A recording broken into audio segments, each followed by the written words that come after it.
ಇದು ಗವರ್ನರ್ದು ಮುಂದುವರೆದ ಭಾಗ. ಇದು BJP ಇವತ್ತು ಕೇಂದ್ರ ಸರ್ಕಾರ ಹಿಂದೆ ಡೆಲ್ಲಿ ಆಯಿತು, ವೆಸ್ಟ್ ಬೆಂಗಾಲ್ ಆಯಿತು, ತಮಿಳುನಾಡು ಆಯಿತು, ಎಲ್ಲ ಕಡೆನೂ ಇದನ್ನು ವಿರೋಧ ಪಕ್ಷಗಳನ್ನ ಹತ್ತಿಕ್ಕಬೇಕು, ಸಂವಿಧಾನಾತ್ಮಕವಾಗಿ ಏನು ಸರ್ಕಾರಗಳು ರಚನೆ ಆಗಿದೆ ಅವನ್ನ ಅಸ್ತ್ರಗೊಳಿಸಬೇಕು ಅಂತ ಪ್ರಯತ್ನದ ಮುಂದುವರೆದ ಭಾಗ ಇದು. ಹೀಗಾಗಿ ಒಂದು ನಮಗೆ 218 BNSSನಲ್ಲಿ ಸ್ಯಾಂಕ್ಷನ್ನು ಪರವಾನಗಿ ಕೊಟ್ಟಿಲ್ಲ. ಇನ್ನು ತನಿಖೆ ಇದು ಪ್ರಿಲಿಮಿನರಿ ಎನ್ಕ್ವೈರಿಗೆ 17 ಪರ್ಮಿಷನ್ ಕೊಟ್ಟಿದ್ದಾರೆ. ಅದನ್ನು ಕೂಡ ನಮ್ಮ ಪ್ರಕಾರ ಅದನ್ನು ಕೂಡ ತಪ್ಪು ಅಂತೇಳಿ ನಮ್ಮ ಇದು. ಅದಾಗಿ ನಾವು ಕೋರ್ಟ್ ತೀರ್ಪು ಕೊಟ್ಟಿದ್ದಾರೆ. ಆ ಕೋರ್ಟ್ ತೀರ್ಪನ್ನು ನಾವು ಪ್ರಶ್ನೆ ಮಾಡಬೇಕು, ಏನು ಮಾಡಬೇಕು ಅದು ಕಾನೂನು ಸಲಹೆಗಾರರು ಇವತ್ತೊಂದು ದಿವಸ ಮುಖ್ಯಮಂತ್ರಿಗಳು ನಿರ್ಧಾರ ತೆಗೆದುಕೊಳ್ತಾರೆ.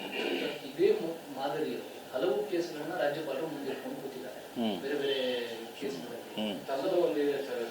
ಅದರಲ್ಲೂ ಈ 17A ವಿವೇಚನೆಯನ್ನ ನೋಡಿ ಏನೇನು ಮಾಡ್ತಾರೆ ಮಾಡಲಿ. ನಾವು ಅದ್ರ ಸಹ ಗಟ್ಟಿದ್ದೀವಿ ಅಂತ ಹೇಳಿದ್ನಲ್ಲ, ಕಾನೂನಾತ್ಮಕವಾಗೂ ಅದ್ರ ಸಗ್ಗಟ್ಟಿದ್ದೀವಿ, ರಾಜಕೀಯವಾಗ ಅದ್ರ ಸಗ್ಗಟ್ಟಿದ್ದೀವಿ. ಇವರೆಲ್ಲರದು ಭಾಳ ಇದೆ, ಎಲ್ಲ ಅದೆಲ್ಲನೂ ಹೊರ ಬರ್ತವೆ.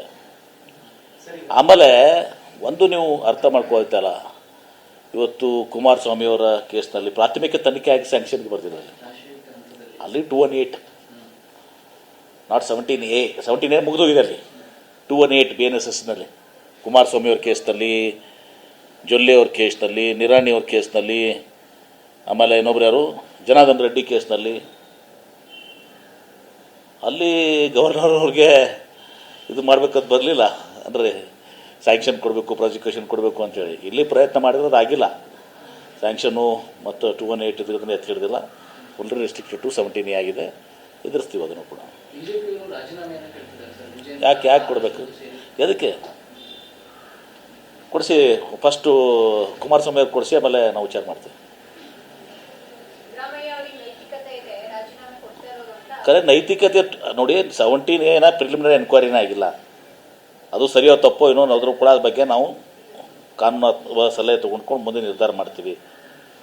ಅಪ್ರಾಥಮಿಕ ತನಿಖೆ ನಾವು ಎದುರಿಸಬೇಕಾದ್ರೆ ತಾರ್ಕಿಕ ತನಿಖೆದಲ್ಲಿ ಏನು ಬರಬೇಕಲ್ಲ. ಅಲ್ಲಿ ಸಿದ್ದರಾಮಯ್ಯ ಪಾತ್ರ ಏನಿದೆ, ಅವ್ರೇನಾದರೂ ಬರೆದಿದ್ದಾರಾ, ಲೆಟರ್ ಬರೆದಿದ್ದಾರಾ, ಮೌಖಿಕವಾಗಿ ಹೇಳಿದಾರಾ, ಏನಾದ್ರು ಬೇಕಲ್ಲ ಅಲ್ಲಿ. ಅದೇನೂ ಇಲ್ಲ ಅಲ್ಲಿ. ಸೊ ಅದನ್ನು ಅವ್ರೇನು ಕೋರ್ಟಲ್ಲಿ ಜಜ್ಮೆಂಟ್ ಕೊಟ್ಟಿಲ್ಲ. 17 ಸಿದ್ದರಾಮಯ್ಯ ತಪ್ಪಿಸ್ತಾರೆ, 17A ಎನ್ಕ್ವೈರಿ ಮಾಡಬೇಕು ಅಂತ ಹೇಳಿದ್ದಾರೆ ಅಷ್ಟೇ. ಎನ್ಕ್ವೈರಿದಲ್ಲಿ ಏನಾಗಿದೆ, ಅವ್ರದ್ದೇನು ಪಾತ್ರ ಏನಿದೆ ಅಲ್ಲಿ? ಏನೂ ಇಲ್ಲ. ನೈತಿಕ ಹೊರೆ ಹೊತ್ತು ಮೊದಲು ಇವರೆಲ್ಲ ರಾಜೀನಾಮೆ ಕೊಡಲಿಲ್ಲ.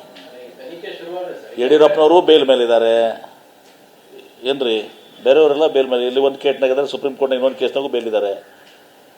ಅಲ್ಲಂ ಪಾಷಾ ಕೇಸ್ನಲ್ಲಿ ನಾಟ್ ಟು ಅರೆಸ್ಟ್ ಅಂತೇಳಿ ಇದು ಮಾಡಿದ್ದಾರೆ. ಇಲ್ಲಿ ಒಂದು ಕೇಸ್ನಲ್ಲಿ ಒಂದು ಸಹ ಅವರು ಬೇಲ್ ಮೇಲಿದ್ದಾರೆ.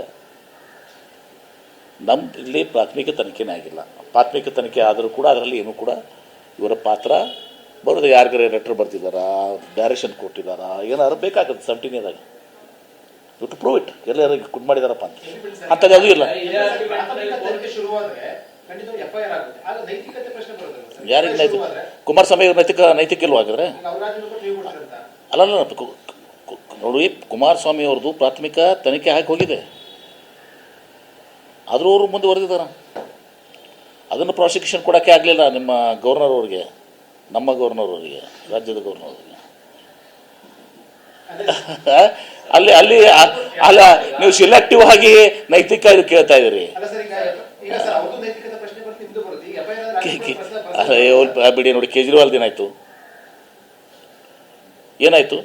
ಜೈಲಿಗೆ ಹಾಕಿದ್ರು, ಎಲ್ಲ ಮಾಡಿದ್ರು. ಚಿಮಾರಿ ಹಾಕಿದ್ರು ಮೊನ್ನೆ. ಅವ್ರನ್ನ ಹಾಕ್ಲಿಲ್ವಾ ಚಿಮಾರಿ? ಕೊಟ್ಟು ಚಿಮಾರಿ ಹಾಕ್ಲಿಲ್ವಾ? ಈಗ ವಾಪಸ್ ಕೊಡ್ತೀರಾ ಅವ್ರಿಗೆ?